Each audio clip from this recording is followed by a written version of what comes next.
Hello, this is Jill Wigmore-Welsh, and I'm recording this with a specific person in mind. As with all recordings, when I do that, I don't mention the person's name. I just put it up here on the podcast site, and everybody has the opportunity to actually have a try. Now, with all of these lessons that I record, these are not meant to be medical. These are not medical treatments. My background is as a consultant physiotherapist, specialist in musculoskeletal problems, rehabilitation, neurological recovery, pain management, etc., etc. I'm also a clinical hypnotherapist and a psychotherapist and a coach. But whenever I record something and I put it up here, this is really specific for self-discovery and learning. Because in my experience, what I've found is that sometimes habits really become overpowering, and the options and opportunities that we have to do things in different ways, we just forget how to do those, and gradually deteriorations begin to start to set in, which can be really quite depressing and upsetting, because a lot of the clients that I work with who are over a certain age find that they begin to start to lose their ability to have their ability to move safely. Our quality of life drops down, and sometimes we need to go back to some sort of foundation basics to do with the way that the human body works, and also think about the brain, about plasticity, about how we create movement because of the way we habituate, and that sometimes the elusive obvious is something that we just simply have completely forgotten how to do. So let me just jump in. So this particular lesson can be done in lying or in sitting. So this can either be done in side lying, in a sort of knees bent up position with knees at 90 degrees, or it could be done sitting in a chair, any kind of chair.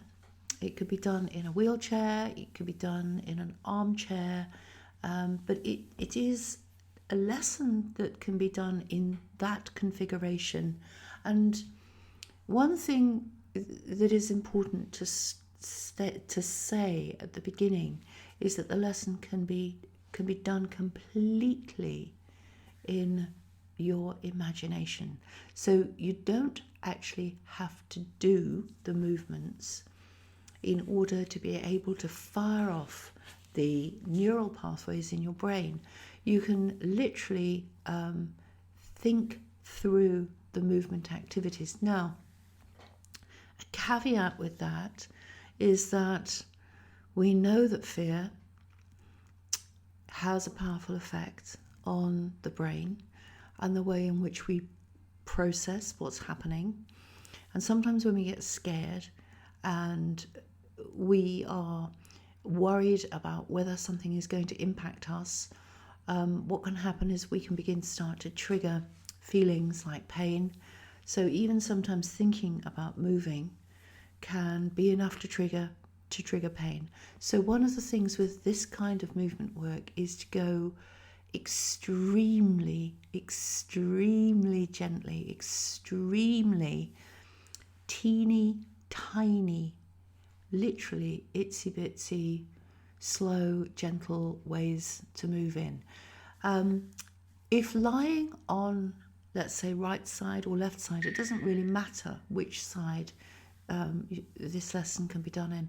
But if lying on a side can be uncomfortable, that as in of itself, there are many lessons to assist in being comfortable, because unless we feel really supported, unless our skeleton, our bones are really supported, our system is just not going to relax. It's just going to be on a bit of constant alert.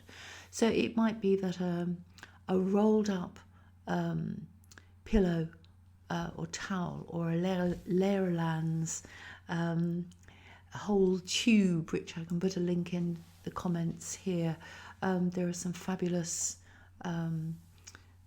pillows that you can buy, and you can put one of those down behind your back, or get someone to do that. And what can happen is that then means you can rest on it a little bit, and that means that you can just sort of let yourself go. So positioning yourself on your side, it might be in bed at night time. It might be that you lie with one knee virtually over the top of the other knee, and your legs just at 90 degrees at the knee. Now, if that dropping down slightly of your hip, your knee from your hip causes discomfort, pop a foam between your knees, and a foam that is a relatively high density foam. So, for example, if your knee is dropping down by maybe 3-4 centimeters, and it's causing a slight twist, if you like, you need a bit of high density foam that you can put between your knees that's actually going to lift that leg up so that femur is well supported. So having a stock of pieces of foam that you can use. When I first did this training back in 1994, and I studied it for a long time, we had this huge cardboard box in the corner of the room. It was full of every single different kind of offcut that you can imagine, little pieces of like wedge shapes and round pieces and soft pieces and thick pieces, and so that you could just roll them up and put a couple of rubber bands around them and make this tube. So having props like that can make a massive difference to starting off a lesson feeling comfortable. But as I say, so the first thing to do is just to actually get into whatever position you're in sitting or side lying, whichever side is most comfortable, for however long you feel, and actually just to focus on how could I make this more comfortable?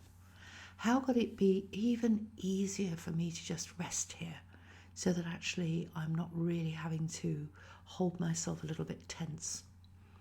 So spend some time and think about that, and if you get stuck, raise a hand and give a shout. So the lesson that I want to focus on, though, is really around an area of the body that is commonly known as the rib cage. And this area is absolutely fascinating because there's a design fault. And the reason that I say it's a design fault is because when the ribs form what's called an articulation, a joint, with the vertebra, they actually don't just make an articulation with one vertebra. They make an articulation with two, and that's all bar, if I can remember correctly without looking at my skeleton, which is behind me. I know I've got one inside, but I've got a plastic one here. The top one and the bottom two. So the top one and the bottom two ribs are different, but the rest of the ribs form an articulation with the transverse process of one vertebra and between the body of two vertebra. Now, the reason this is important is because the muscles in between the ribs actually are the ones that we tend to tense up. If you imagine making a fist, you tense those muscles as a protection, as a protective feature. If something is painful or uncomfortable, you'll tense those, and then by the very nature of what's happening, it actually means that you can't move this part of your thoracic spine very well. And this is critical because the thoracic spine is the holy grail of the spine itself, because the thoracic spine is where all that amazing rotation and side shifting and translation and slight flexions and extensions, all those subtle movements actually take place in that part of the thoracic spine. So in terms of the rest of the spine, if this area is being held, and a lot of that being held is muscular contraction, which is at an unconscious level. If that area is being held, what happens is the bits above and the bits below have to do a lot more work. In other words, there's a lot more twisting around in the neck and in the low part of the back and the low part of the thoracic spine. And those are often the areas that people get pain, they get problems. So if what we're able to do is to actually fractionally shift, release, whatever word you want to call it, enable a very small amount of movement to be taking place in the thoracic spine, and you've got 12 vertebrae. So you've got a lot of potential there. If you only increased your movement by 0.5% at each of the little joints, it will make an enormous difference to the amount of movement and therefore the amount of function and freedom that you have. Because when you reach forward with one arm and reach with the other, really you want the movement of your limbs to be coming from this part of your spine. So if you have a dog and you watch the dog trotting along, what you'll see is that the movement of the dog's legs takes place from their back, and they're moving, they're wibble-wobbling from side to side like a snake, and a lot of that is taking place in the thoracic spine. So I actually have another recording that is here that I can put a link up to as well.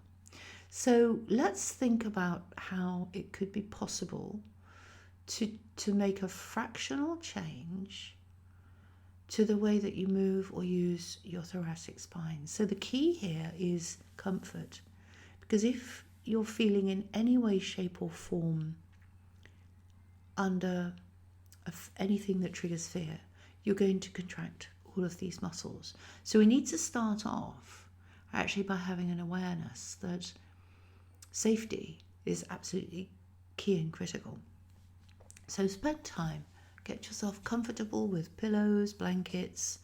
If you can't get yourself comfortable, then it's a good challenge, but I know how to do that. So if you can't get yourself comfortable, spend some time with somebody helping you to actually get loads of pillows so you can just lie there and go, oh, that feels great. It's much more comfortable now. And what I want you to do is to bring your attention to your breathing. Now, breathing is under voluntary and involuntary control. In other words, if I asked you to take a breath in and just hold your breath, you could do it. You can hold your breath and you can probably feel in yourself where you're holding your breath. So just let that breath go. And then as you take the breath in again, I want you to really just to bring your attention to where you feel that you are making most effort. You might want to put your hands on your tummy. And as you're thinking of the breath, you might want to just be aware of whether, as you take a breath in, and then you take a breath out, if as you take a breath in, you're able to actually allow that air to come right down to the bottom of your chest. So it's almost as if we've just got a little hose that's coming from your nostril. It's going all the way down your throat. And as you guide the air in, as you're taking this breath in with your hands on your belly, you are just inviting the air to bypass the top of your lungs and go straight down towards the bottom. Now, bottom of your rib cage, you have the diaphragm. And the diaphragm's like a large sink plunger. That's how I think of it. It attaches to all of the ribs at the bottom and also to the lumbar spine. It looks a little bit like a jellyfish with one of those sort of leads that come off, right? So I don't think I'm explaining this particularly well. But because of the way it attaches to the lumbar spine, if you get tensioning that takes place in the diaphragm, it impacts your digestion, your stomach, it impacts the way that you can eat, the way that you can take in your nutrition, and also it gives you a lot of pain. The thoracic spine, if you keep it tight or something's happening around there, you'll often get a lot of discomfort in between your shoulder blades. It's a funny sort of area. People who have IBS and things like this often report that they get pain in their thoracic spine. So as you're taking this breath down, what I want you to do is I want you just to put your fingers, just to feel those lower ribs. So just sort of gently pressing in. You're starting from the front. If you imagine you've got the sternum at the front there, and you're just going to feel the edge of your rib cage. And as you take a breath in, I want you just to put your fingers just on the edge of the lower part of where those ribs are at the front, not right under the sternum, but lower down.